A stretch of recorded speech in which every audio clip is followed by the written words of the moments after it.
people trying to get across. I appreciate that. The Peace Bridge, which was open, is already reopened a half an hour ago. For those traveling by train, unfortunately, Amtrak has temporarily suspended its cross-border service between New York State and Canada.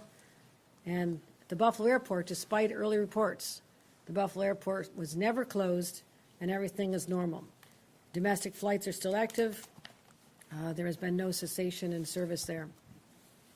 What I want to do at this time is extend my extreme gratitude to all of our partners, Customs and Border Patrol, Homeland Security, FBI, our state police, local sheriffs, Niagara County, Erie County, all stepped up to assist in trying to identify what exactly transpired here beginning at 11:27 a.m. this morning. They gave up their time from their families. They showed up. They reminded us that there are people who put on a uniform every single day, put themselves in harm's way. The people out there on that bridge, in the immediate aftermath of what happened, unknown, the source, the cause of this explosion, were out there doing their jobs. So I want to pause to give them just the gratitude of a governor and 20 million New Yorkers who sleep better at night because of their willingness to do this. They run toward danger.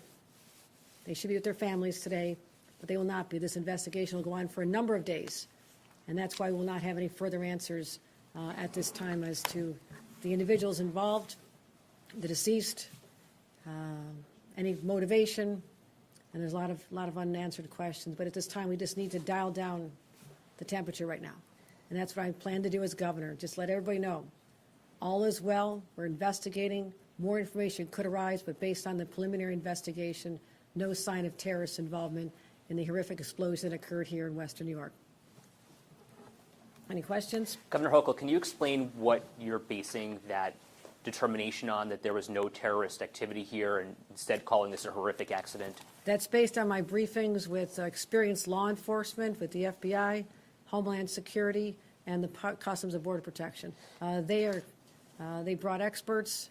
They're still analyzing this, but there's been no indication based on any online threats, anyone taking credit for anything, all the usual areas you look to identify whether or not there's a group involved.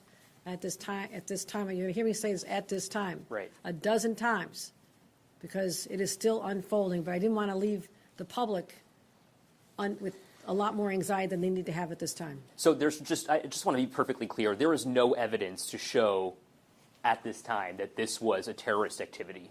There is no evidence at this time that this was a terrorist activity. And that's what I want to make very clear to the public, just to calm everybody down. It's really important because based on what's happening in other parts of the world, everybody is on edge. And this is an international border. And we've always felt the vulnerability there. But this was I won't call it an accident. It has not been determined to be an accident. You don't know whether the driver was intentional in how they drove. We do not know that. All I know is there was a horrific accident. Well, I won't call it an accident. A horrific incident, a crash, an explosion, loss of life, but at this time, no known terrorist connection. Governor, we saw agents canvassing the neighborhood, specifically near the casino and on Niagara Street. Is there a reason why? Our sources are telling us this couple may have left the casino and were on their way to Toronto. I can't confirm where the car originated at this time, but there is suspicion that the vehicle may have originated in that vicinity. Yeah, I'm sorry, can you just clarify, of Niagara Falls, or where that car may have originated? Within the city. Of Niagara Falls? Not saying it's a local resident. I'm saying that it's a Western New York resident who was most likely in that vicinity prior to the high rate of speed, extraordinarily high rate of speed that led to the crash into the median that sent the vehicle airborne. And when you see this video, your jaw will drop in disbelief at how this went so high over an 8-foot high fence. It's rather extraordinary. Time for one more. Can you just walk us through the decision to close all border crossings in Western New York? What went into that, and can you walk us through the sheer magnitude of that kind of a decision? I'm going to turn it over to the representative from the Customs and Border Patrol, special agent in charge. That would be Aaron Balker. Yep. Would you like to address the decision made to close the border? Thank you, Governor. I think anytime you have an incident like this, you want to take an abundance of precaution to protect not only the staff and personnel, but also the public. So you make a quick decision like that, and then to go back based on the totality of circumstances, working with law enforcement partners to reopen, we are reopened. Can you walk us through the man who was hurt, the agent? Was it a customs agent or was it a border protection? It was a Customs and Border Protection officer. Out of an abundance of precaution, based on some minor injuries, went to the hospital, was treated and released. And what have your conversations with that person been? I'm not going to get any of the further details at this time. A veteran of the force, or how long has Just they going been? to leave it at that it was an employee. Have you ruled out suicide? I'm sorry? Have you ruled out potential? It's an ongoing investigation, so we're not going to say anything else at this time. Did you say how many people were injured at the scene? Just the one, or was there multiple injuries? From our employees, it was one employee. Just one employee. And I think that's something, and it's something we should be grateful for.